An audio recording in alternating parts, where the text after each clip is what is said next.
One of the questions that I get asked a lot while doing what I do here on the internet, well, besides the usual things like, hey Ark, can you review Hellsing Ultimate, Code Geass, Persona 4? Besides those, the question is, what anime should I watch next? And of course by I mean the person who's asking, not actually me. They were looking for recommendations, as it were, and since I can't expect everybody to go back and watch every review I have ever done, just looking for what I recommend and what I don't, though, to be honest, I would appreciate it if some people did. What I decided to do instead was compile this list. What follows is 25 suggestions. Suggestions of singular anime or of entire studios and directors that I think you should watch. And if you make it to the end of the list and by that point have seen everything that I suggested, well then, I would hope that by that point you are well enough versed in anime lore and knowledge to be able to find things that you may like on your own. It's a scary concept, I know, but trust me, you'll get through it. Now, I can't guarantee that everyone will like everything that is on this list. Consider it more of like a jumping off point or a reference of things that maybe you should have watched by now, but for whatever reason, haven't. I will also warn you beforehand that unlike the stereotypical top lists, this list is not ranked. I consider everything on this list to be somewhat equal, with each entry having their own pluses and minuses, but nothing that makes me want to recommend one over the other. If you don't like that, well, as usual, make your own list. So without further ado, ladies, gentlemen, and others, my name is Arcada, and welcome to Glass Reflection. Today, my top 25-ish recommended anime. Let's jam!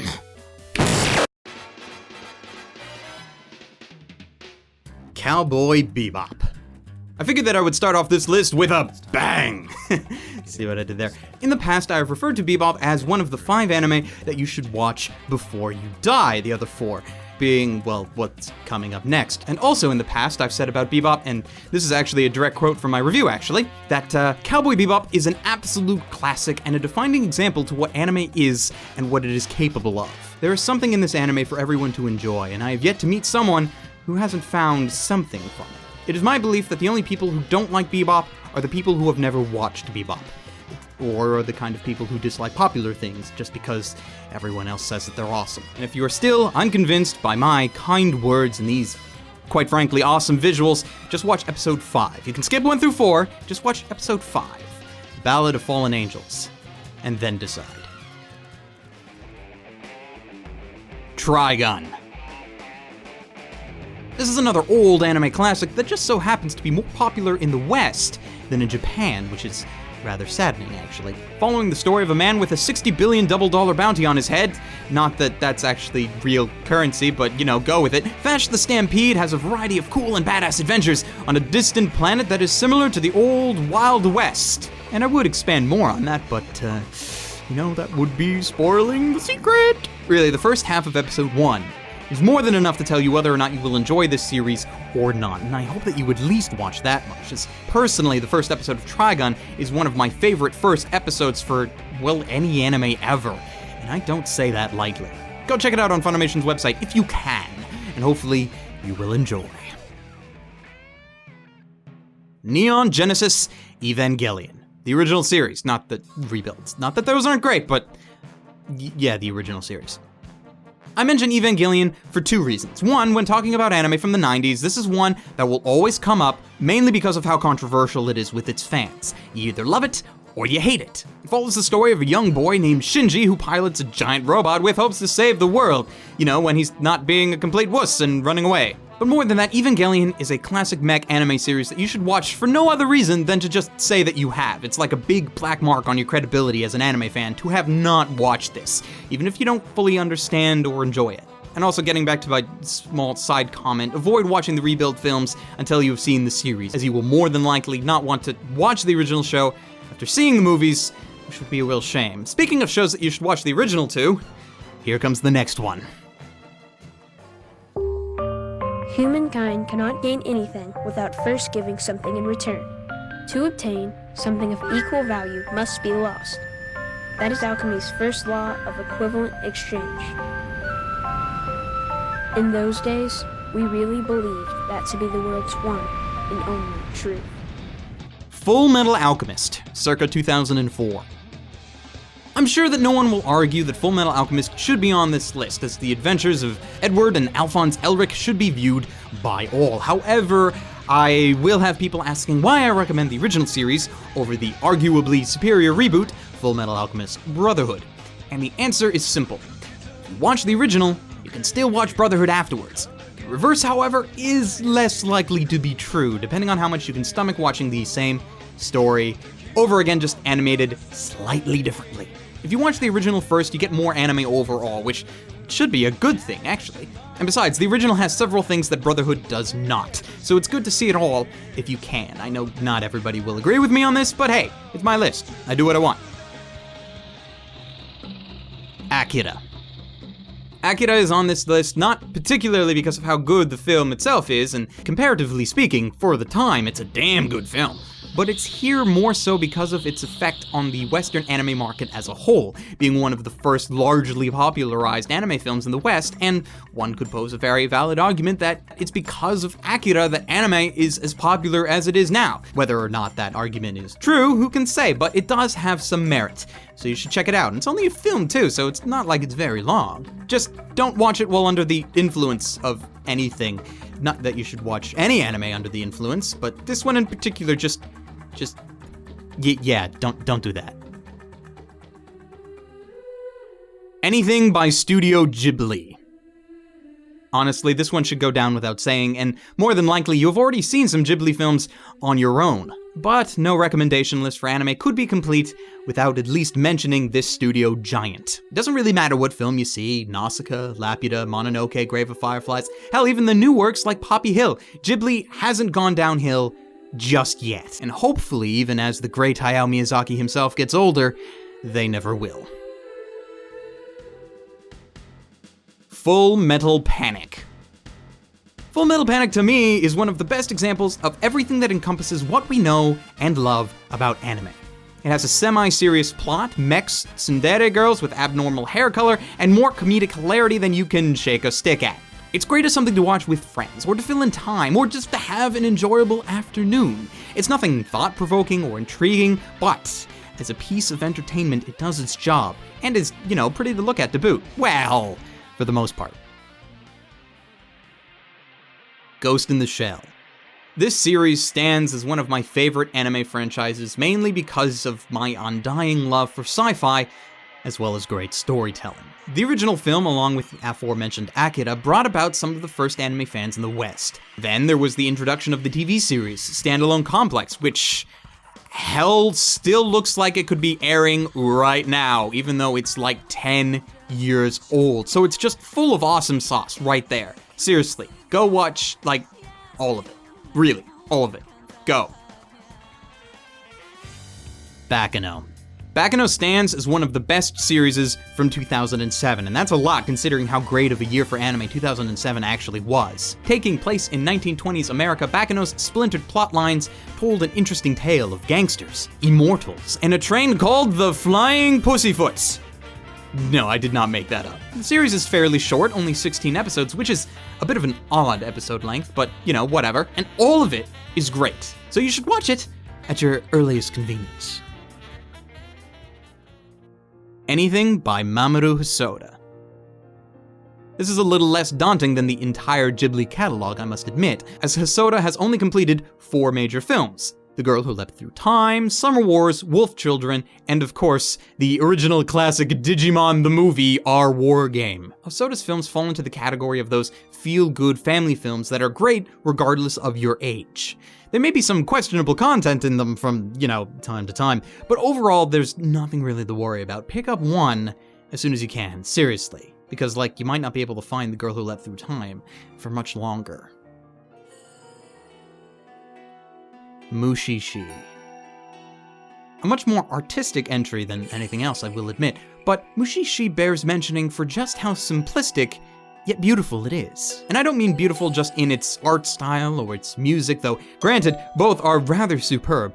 It is a very calming show about spirits and their interaction with the human species. It's very episodic, and most of the episodes are in fact rather sad, which makes the show somewhat depressing at times, and it doesn't really have any mood boosters in it to cheer you up if you get down at all, so watch out for that. But otherwise, You'll probably enjoy it. Anything by Satoshi Kon. Satoshi Kon is a genius. I would say even more so than Hayao Miyazaki, which is a controversial statement, I know. But Kon's work revolves more about the human psyche rather than individual experiences, from the stories about a former pop idol to the deconstruction about the media to a simple yet powerful Christmas tale. It's truly saddening that Kon is unfortunately no longer with us, as I believe he had not really reached his prime yet. Go watch his films and let me know what you think. Black Lagoon. You can describe Black Lagoon with one word, repeated over and over again. That word being, of course, fuck. Fucking fuck. Black Lagoon is a no-holds-barred tale about the crew of the transport company Lagoon, a company that deals with more shady groups of the world in the living hell that is the city of Roanapur. The show is not all about action, which is one of the things that makes it great, though it does have action in spades. But what it also has is a heavy amount of development for its characters, showing us exactly how and why they do what they do, rather than just having cardboard cutouts on an exploding set piece. If you haven't checked it out already, you probably should. Kara no Kyokai, The Garden of Sinners. This film series is, quite frankly, one of my favorite anime ever. It's a series of 7 animated films produced by Studio Ufotable that takes place in a modern yet fantastical world that's rather hard to describe. There's a bit of magic, yes, but it's more so full of supernatural elements wrapped up in a heavily serious storyline with some, let me be frank, awesomely beautiful music by Yuki Kajira, and it does not fail to please, well, for the most part anyways. It does have a bit of a slow start, granted, but once it picks up, it really gets going. Watch it if you can, though I know availability will be a problem for most people. Buying 7 films at once is not cheap. Gankutsuo, The Count of Monte Cristo. To once again quote myself from a review, The Count of Monte Cristo is beautiful. The plot is brilliant, if albeit a little complex. The Count himself is awesome. We have solid dubs on both sides, though the Japanese comes with extra sprinkles. And it has a visual style so new and unique that no one has really attempted to copy it to the same magnitude. On the whole, this series is a really good retelling of the classic Monte Cristo story with a sci-fi bent, and then, reimagined as some sort of art piece. It's truly worth the watch, even if only for the visuals. Clannad. Honestly, I don't think there is much I can say about Clannad that I have not already said at some point either in passing or in my review. It's a beautiful entry in the romance genre that shows not all visual novel adaptations can be created to be completely soulless and reliant on its original property. The localization wasn't the best in the world, but don't let that slow you down. Just go, pick up both seasons, watch both, and enjoy the void. Unless you have a frickin' brick for a heart. Heartless pricks. Princess Tutu. Now I know what you're saying. Princess Tutu? That's a girl's show. Well, let me quote myself once again. Real men watch Princess Tutu. While it's not your standard run-of-the-mill magical girl series, Princess Tutu has a lot to like. It's one of the first in the genre to actually take something rather innocent and then turn it up on its head. It's more of a tragic fairy tale than anything else, which is what makes it highly memorable. I know a lot of people would also recommend watching Madoka Magica with the argument that it deconstructs the entire genre better, and as much as I would agree with them, it's really hard to appreciate a good deconstruction without knowing what it is exactly you are deconstructing. Princess Tutu, on the other hand, doesn't really require that, which is what makes it worth picking up, having seen nothing else. Higurashi Nunaku Koro ni, aka When They Cry. Many will argue that anime and horror don't mix. I would be one of those people. For the most part, you can't take the unrealisticness of the anime medium and fully translate that into the horror genre. You just can't scare people that way. So, says Higurashi, why not just take some stereotypical cute anime characters and then have them all brutally murder each other in hilariously psychological fashions? This show is not one for the squeamish, I grant you, though it's also not the goriest thing that anime has to offer. Still, if you're looking for an anime to watch late at night with the lights off, give it a shot. It might surprise you. Code Geass. When wanting to watch shows about protagonists that are too smart for their own good, you have two options. You watch Death Note, or you watch Code Geass. While the settings, situations, and overall feel of the shows can be vastly different at times, nothing beats watching a protagonist think he's tough shit while attempting to take over the universe and then watch his world slowly crumble beneath him. Just make sure to watch both seasons of this if you can, because, unlike Death Note, the ending is fantastic. Any series with Yoshitoshi Abe attached to it. While he may have only been involved in 4 series to date, I have yet to find any of them to be unworthy of note. There's Serial Experiments Lain, the ever-popular cyberpunk mindfuck, Hibernate Renmei, the philosophical series about sin, Nia Under 7, the lighthearted adventures of a homeless alien girl, and Technolize, a series I can't even begin to explain in a single sentence. These works don't always fall under things that are the easiest to understand, and you might want to save them for a time when you can fully pay attention to them and try to piece together some sort of meaning from what you see. But you should see them if you can, because really, there's nothing else like them. The Melancholy of Haruhi Suzumiya. What do you get when you take an eccentric high school girl, ramp up her intelligence, and then make her the unknowing god of the universe and all creation? One hell of a major headache for a particular snarky semi-protagonist that I know. If you're an anime fan and this is the first time you are hearing about the series known as The Melancholy of Haruhi Suzumiya, well, you have some watching to do. You owe it to yourself to see this series when you can, even if it's just to say that you did and don't like it. So, go. Spice and Wolf.